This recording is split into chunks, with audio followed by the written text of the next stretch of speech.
Algo muy especial ocurrió ayer en Venezuela. En las elecciones parlamentarias, la oposición unida obtuvo el 52% de la votación, según los datos más recientes. Eso le representa tener 70 de las 165 curules, un poco menos de la mitad de la torta, que en este momento es casi propiedad del gobierno de Hugo Chávez. La oposición gana, pues porque venía de no tener nada y porque logra la mayor votación.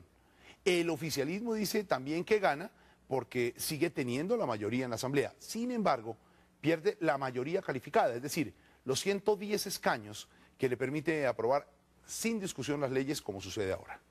Mírese por donde se mire, hay un cambio muy importante en el panorama político de ese país. Y en ese nuevo panorama se consolida una figura que ya venía descollando desde hace varios años. María Corina Machado, candidata por el Circuito 2 del estado de Miranda. Una apuesta dirigente que lidera una organización no gubernamental dedicada a denunciar la poca transparencia de las autoridades electorales venezolanas. Esta mujer de 43 años obtuvo la mayor votación en todo el país, la nada despreciable suma de 235.000 votos, más que cualquier candidato del gobierno o que cualquier líder histórico de la oposición. Hoy mismo, Margarita Rojas habló en Caracas con la revelación política de Venezuela. Usted es hoy la diputada con más votación de todo el país. ¿Cómo se consigue eso si usted viene de un movimiento independiente sin respaldo inicial de partidos? ¿Cómo lograr lo que logró? Se logra con la unidad y se logra con mucho trabajo y convicción, con un extraordinario equipo, pero sobre todo con un país que quiere vivir en democracia y que se atrevió a manifestarlo de manera contundente, el rechazo al autoritarismo, al militarismo, al centralismo y el apoyo a los valores democráticos, el pluralismo, la justicia y la libertad. ¿En qué le ha aportado ese proceso de selección al movimiento y a los resultados que han obtenido hoy? Hace 9 meses pocas personas pensaban que era factible que todas las fuerzas que están en la disidencia del país pudiesen lograr candidaturas únicas. Se ha logrado una unidad que trasciende los partidos políticos, porque incluye personas de otros sectores, el movimiento sindical, gremial, estudiantil, organizaciones de base. Yo creo que esto es fundamental. Y esta unidad electoral tiene ahora que convertirse en una unidad política y en una unidad social. Pero haber utilizado, entre otros mecanismos, el mecanismo de las primarias, yo creo que es un precedente importantísimo de cara al futuro, de cara a las próximas elecciones que están en la agenda venezolana. Bueno, usted entra en un tema obligado. ¿Qué va a pasar en la recta a las presidenciales del 2012? Porque mucha gente cree que usted sería la figura ideal para ser la candidata, pero eso por supuesto genera celos y resquemores al interior de la mesa para la unidad democrática. Bueno, mire, en primer lugar, para mí no hay cargo que revista mayor honor y responsabilidad en una república que el ser el representante de la gente en el Parlamento. Pero mucho más, si es una Asamblea Nacional que para mí es transformadora, que tiene esta responsabilidad, que un diputado piense en cualquier otra cosa, en este momento sería absolutamente irresponsable. Pero inevitablemente la oposición va a tener que surtir un proceso de primarias porque no es lo mismo derrotar a Chávez en unas legislativas que derrotarlo en unas presidenciales. Ahí es donde está el problema. ¿Quién va a ser la figura? Bueno, la verdad es que el presidente Chávez convirtió estas elecciones parlamentarias en un plebiscito. De hecho lo dijo. Dijo, está en juego la presidencia, esto huele al 2012. Se convirtió él en la cara del proceso. Lo convirtió en un plebiscito y perdió. De cara al 2012 hay tantos líderes, hombres y mujeres provenientes de distintos sectores que tienen el talento, la experiencia, la integridad para servir a su país. Bueno, ustedes están disfrutando las mieles y cuando las cosas están bien, pues todo funciona muy bien, pero ¿esta es una unión firme o está pegada con babas? Lo importante es que a pesar de todos los obstáculos, hemos llegado unidos hasta aquí. Lo importante es que los distintos sectores hemos entendido la magnitud y la gravedad de lo que está en juego. Entonces, ¿usted le augura muchos años de matrimonio a estos partidos? Porque uno los veía unidos y se da cuenta que son de muchos colores, de muchas ideologías, de muchos tipos, y bueno, ¿cómo van a hacer para mantenerse unidos? Como debe ser un sistema democrático, porque quienes creemos en el pluralismo, queremos que precisamente exista la expresión de todos estos puntos de vista.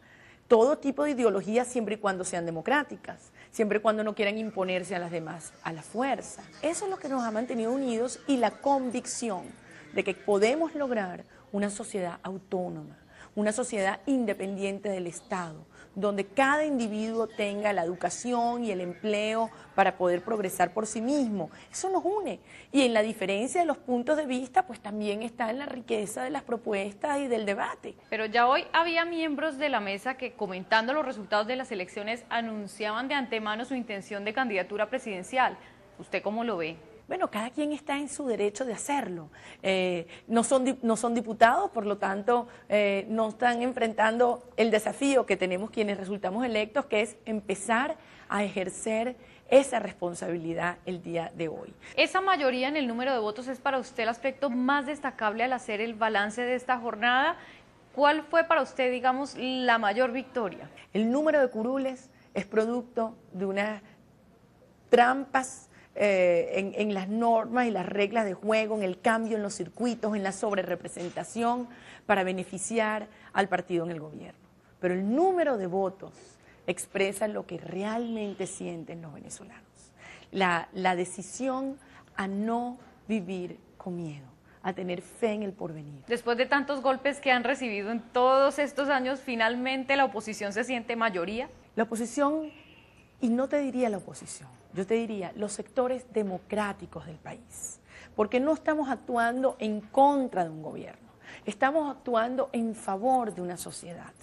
Somos mayoría desde hace mucho tiempo en muchos planos. Somos mayoría los que no queremos el comunismo, somos mayoría los que queremos un gobierno responsable, somos mayoría los que repudiamos la corrupción generalizada, somos mayoría los que repudiamos un gobierno que no atiende las necesidades del país, los mayoría los que nos negamos a que Venezuela tenga la inflación más alta del mundo, a que se destruyan empleos. En todos estos planos somos mayoría desde hace muchísimo tiempo. Ahora se le ha dado una cara y un sentido político con hombres y mujeres que encarnan esta mayoría. ¿Y ahora qué van a hacer en el Congreso? ¿Van a hacer ustedes un palo en la rueda de la vía del socialismo? ¿Van a ser un grupo con el que se va a poder negociar? ¿Cómo se van a articular como partido ya en la Asamblea Nacional? Lo primero es que tenemos que mantenernos unidos y tenemos que tener una visión común, con los distintos puntos de vista, pero con una estrategia y una visión común.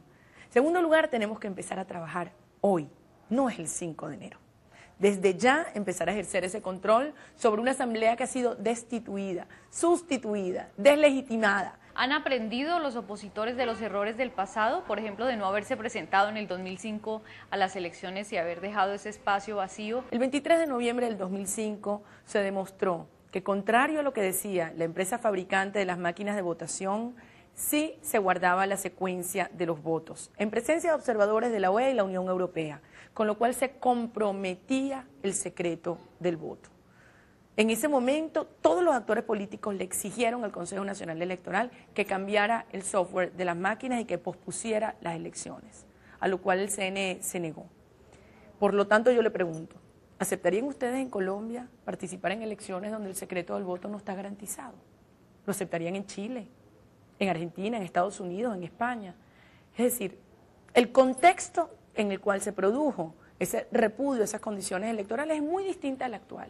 Y estamos hablando de 7 curules que siguen pendientes de asignación. ¿Por qué esa demora? Bueno, no sabemos, en las últimas horas decían que ya se habían asignado 3.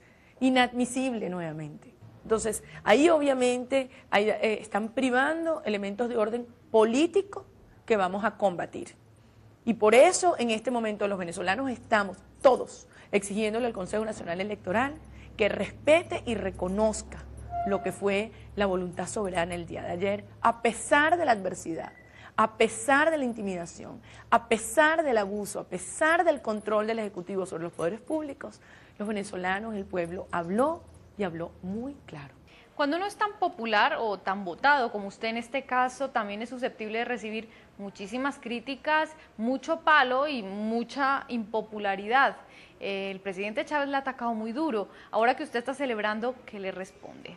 Yo simplemente le repito al presidente lo que le dije en su momento. Presidente, respete. Ocúpese de resolver los problemas del país que bastante se han agravado en estos 11 años en el cual Venezuela ha recibido más de 900.000 millones de dólares. Le quedan 2 años de mandato. Intente resolver esos problemas y esa inmensa deuda social y esa inmensa deuda moral que tiene con todos los venezolanos. ¿Cómo va a afectar este cambio en la composición de la Asamblea el tema de las relaciones bilaterales y específicamente aspectos tan delicados como la presencia de la guerrilla colombiana en territorio venezolano, que ha sido una denuncia presentada por el gobierno de nuestro país que tantos problemas y roces ha causado? ¿Piensa que esto se va a modificar? ¿Cómo se va a influir en la política? Como venezolana y mucho más ahora como diputado, exijo que se investiguen y se aclaren todas las denuncias, no para satisfacer demandas de otros países, para aclarar y rendir cuentas y generar tranquilidad en los venezolanos. Las denuncias de presencia... Bueno, precisamente a esas denuncias nos referimos. Y en cuanto a las relaciones internacionales, nosotros queremos que Venezuela sea un país que mantiene relaciones con todos los países democráticos del mundo, sin que prive una visión ideológica para favorecer unas u otros. Pues muchísimas gracias por estar en el radar y le deseamos mucha suerte porque tiene harto trabajo y viene un reto muy grande. Muchas gracias.